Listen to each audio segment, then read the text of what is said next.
Frêmito, o podcast vascular do perfil O Fogart da Madrugada.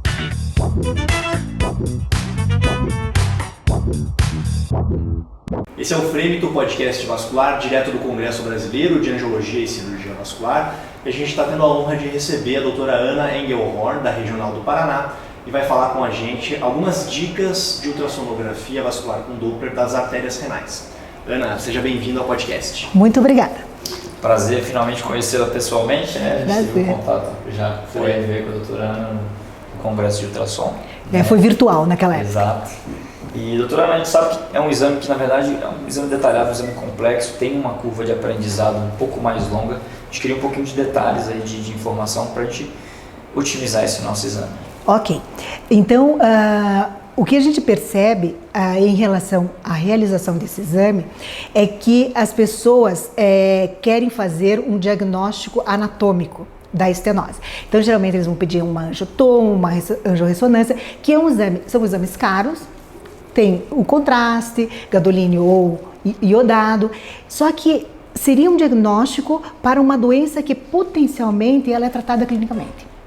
Então não vale a pena a gente gastar dinheiro e fazer um exame mais agressivo se a gente pode ter uma boa rentabilidade num exame de ultrassom vascular. A acurácia do ultrassom vascular na identificação da estenose de artéria renal é de 97%. Então é muito bom. Claro que o que você falou, é importante ter uma curva de aprendizado. Então, e só se aprende fazendo, né? Então uma dica que eu dei hoje lá na palestra foi o seguinte: existe um preparo pré-teste. E uma coisa importante desse preparo pré-teste é escolha do equipamento adequado. Tem que ser confiável, não pode ser qualquer equipamento. Então, escolha de um equipamento confiável, essa experiência do examinador, o jejum ajuda muito, é muito importante, de 6 a 8 horas. Nós costumamos não fazer medicações para diminuir gases, mas é possível, se você tiver esse costume, usar. E partir de um exame a partir de um preset já definido. Começou, mas só que esse é o começo. Ele vai ter que ser todo ajustado o equipamento para aquele próprio paciente. Ô Ana, deixa eu fazer umas perguntas técnicas para você. E a primeira, que eu vejo que é um grande ponto de dificuldade, é janelamento. Então, dá umas dicas de janelamento para nós. Sim. Eu sempre começo o exame do cubo dorsal, corte transversal na aorta. Então, isso é importante, porque a aorta vai gerar fluxo para a artéria renal. Doenças de aorta que fazem uma dissecção, um aneurisma, estenose, podem fazer alteração de fluxo renal. Tá? Então, isso já é uma informação importante. Que janela que eu vou usar? Janela anterior. E essa janela, eu já vou ver a origem das artérias renais. Lembrando que a artéria renal direita, ela origina-se, se a gente imaginar um relógio, entre 9 e 12 horas e a esquerda entre 2 e 5 horas. Então, eu vou ver a origem. A origem onde acontecem as doenças ostiais aterosclerótica. Então, essa é a janela boa para a doença ostial aterosclerótica. Daí nós vamos ir fazendo decúbito lateral, a janela lombar ou subcostal, que vai ser importante para medir o rim, avaliar artérias intraparenquimatosas para obter resistência dentro do rim e ajuda muito a avaliar segmento médio e distal da artéria. E o stent é a janela para avaliar stent é a janela subcostal. Certo. Isso mesmo, stent ostial. Mesmo o stent ostial. Por quê? Por causa da história do ângulo de 90 graus. Para Doppler. O ângulo de 90 graus para Doppler, de insonação, faz cosseno zero. Daí não faz imagem, entendeu? Então, às vezes eu faço uma sombra que eu não consigo avaliar bem fluxo dentro do stent. E nessa posição subcostal, o stent fica mais angulado e eu consigo, porque o fígado me ajuda, ele fica mais angulado e eu consigo estudar melhor esse stent. Eu tenho uma dúvida particular em relação ao janelamento subcostal. Às vezes eu vou medir o rim polo a polo e às vezes eu perco um pouco da pontinha do rim. Isso. E aí eu tenho que estimar o rim onde eu estou achando. Pela assim. sombra. Eu não consigo parar a imagem dele inteirinho. Você tem alguma dica para eu conseguir colocar ele? Em vez de ser subcostal, a medida melhor é a lombar. Tá. Então vá por trás, a apneia inspiratória, você encontra ele inteiro. A apneia vai ajudar? Vai ajudar. A né, inspiratória, e corte lombar, não o subcostal. Porque o subcostal realmente você vai estar com ele um pouquinho, isso, mais oblíquo. Você falou de ângulo e esse, sem sombra de dúvidas, é um gargalo, né? As pessoas têm muita dificuldade em, quando que eu uso no Doppler pulsado, o ângulo 60 graus ou eu uso o ângulo 0 graus? Fala um pouco para nós das indicações. Tá. Quando você vai obter as velocidades, a velocidade sistólica, você tem que ter uma angulação paralela à parede ou em direção ao fluxo, e esse ângulo pode estar entre 30 e 60 graus, e você vai obter nesse 30 a 60 graus uma velocidade confiável, tá? Então, vou ter que corrigir o ângulo. Agora vamos lá, vou lá para o parênquima renal, vou avaliar índice de resistência, uso o ângulo 0. Por quê? Porque é um órgão tridimensional, então eu não vou saber qual é a angulação da artéria, o ângulo 0 é melhor para obtenção de índice de resistência, e eu recomendo a utilização da artéria interlobar para o índice de resistência, que ela melhor representa as artérias do parênquima. Daí eu vou, se eu não conseguir ver a artéria renal inteira, vou fazer o tempo de aceleração, que é um critério indireto. Daí eu vou fazer com ângulo 0. E próximo ao hilo. Partindo um pouco então para essa parte dos índices indiretos, né, das avaliações indiretas. Fala um pouquinho mais de dica aí para a gente também, além do tempo de aceleração, da questão dos índices de resistência. Isso. Então, esses critérios indiretos, por exemplo, a medida polo-polo já vai dar uma suspeição de que nós temos doença no rim de menor tamanho. Só que isso não é 100%, tá? Por quê? O que acontece? O rim que tem menor tamanho, ele recebe um baixo fluxo renal. O rim normal, sem doença, ele recebe uma pressão muito alta e pode sofrer com uma nefropatia hipertensiva. Então, às vezes, eu posso, paradoxalmente, é raro, eu ter o rim doente, de tamanho normal, porque ele não está isquêmico o suficiente, mas ter o rim contralateral de tamanho diminuído porque ele sofreu pela nefropatia hipertensiva. Então, esse é um dado indireto, assimetria de rim. Outro dado indireto é o tempo de aceleração, como nós já falamos, porque existe o amortecimento do pico sistólico e uma lentidão dessa pico sistólico.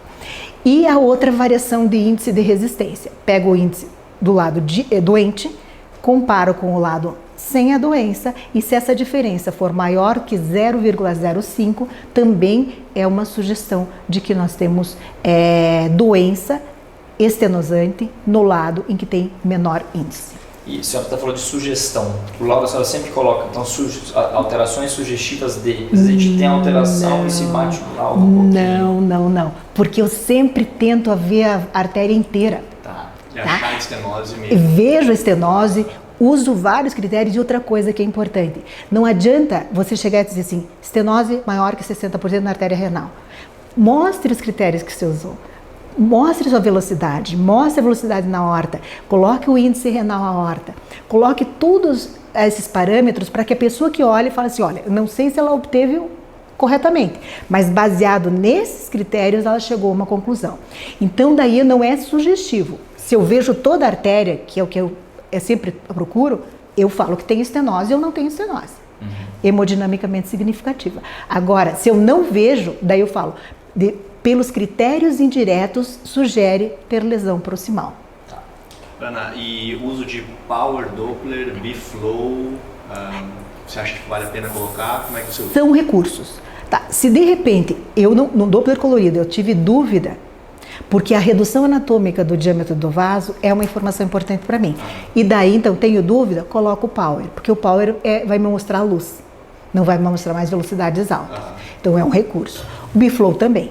Então, são recursos que o aparelho tem e que você tem que tirar isso dele, mas nem sempre você vai precisar usar essas informações. Uma placa calcificada, tá?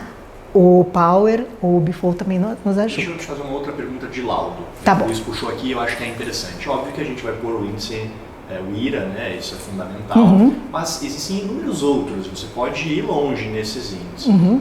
Como é que você usa eles? Você sempre coloca no seu laudo ou o IRA é suficiente? Não, tem coisas fundamentais. velocidade na horta. Recomendo utilizar para critério diagnóstico velocidades maiores que 40 e menor que 100. Mas vamos supor que eu encontrei uma velocidade na horta de 150. Escrevo lá a velocidade na horta 150.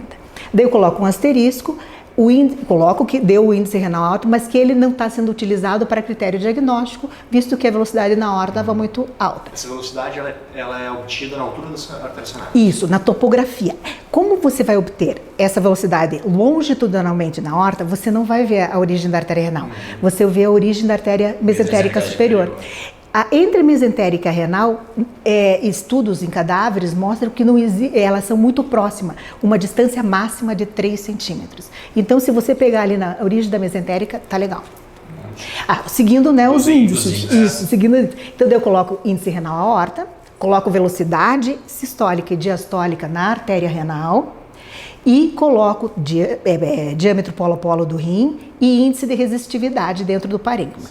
Com isso, e eu vi toda a artéria, paro aí. Não consegui ver toda a artéria, ou quero dizer, aquela estenose é realmente significativa.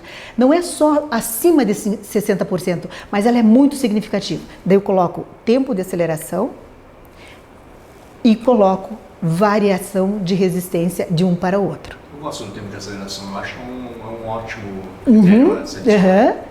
E outra coisa importante, sabemos que acima de 70 ele já mostra que tem alteração, mas acima de 100 ele é muito mais específico para mostrar uma doença significativa. Doutora Ana, para a gente finalizar então, o pessoal que na verdade não pôde acompanhar o congresso, o que você poderia deixar de mensagem final do seu tema aí para o pessoal de casa? Veja, como a estenose da artéria renal é uma doença que vai gerar uma hipertensão renovascular, e a hipertensão renovascular é prioritariamente tratada clinicamente, então é importante um exame não invasivo para diagnóstico e para acompanhamento. Tá? Então, eu acho que é esse o recado. Então, se as pessoas estão se dedicando a esse exame, continuem se dedicando, porque tem espaço e vai ser pedido com bastante frequência, já que nós vamos ter que acompanhar essa estenose até o momento que tiver uma indicação de procedimento. Mesmo pós. Obrigado, Ana, pelo seu tempo e pelo conhecimento aí que você compartilhou com a gente. De nada, foi um prazer. Não deixe de continuar acompanhando, assistindo e compartilhando os vídeos do Frêmito Podcast direto do Congresso Brasileiro. A gente se vê no próximo vídeo. Frêmito, o podcast vascular do perfil O Fogart da Madrugada.